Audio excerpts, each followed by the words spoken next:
اپنی سوئی ہوئی بیوی کو جگانا کیسا ہے، سنیں اس ویڈیو میں اور پلیز اسکپ بالکل مت کرنا۔ سنیں ہمارے پیارے نبی صلی اللہ علیہ وآلہ وسلم کی ایک بہت ہی خوبصورت حدیث۔ اگر آپ کی بیوی سوئی ہوئی ہے تو اسے بلا وجہ مت جگایا کریں۔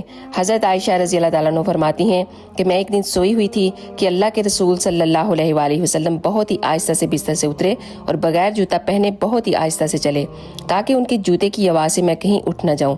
میں نے پوچھا یا رسول اللہ آپ نے ایسا کیوں کیا؟ تو پتہ ہے ہمارے پیارے نبی صلی اللہ علیہ وآلہ وسلم نے کیا کہا؟ ارشاد فرمایا کہ اے عائشہ تم سو رہی تھی تو میرا جی چاہا کہ کہیں میری جوتے کی آواز سے تمہاری نیند میں خلل نہ آ جائے۔ سبحان اللہ، ہمارے نبی حضرت عائشہ رضی اللہ تعالیٰ عنہ سے اتنی محبت کرتے تھے کہ ان کے ساتھ وہ بچوں کی طرح کھیلتے تھے۔ حضرت عائشہ کو آٹا گوندنا نہیں آتا تھا تو انہیں آٹا گوند کر دے دیا کرتے اور ان کا گھر کے سارے کاموں میں ہاتھ بٹاتے۔ سبحان اللہ، یہ ہے ہمارے پیارے نبی صلی اللہ علیہ وآلہ وسلم کی شان جو عورتوں، بچوں اور بزرگوں سے اتنی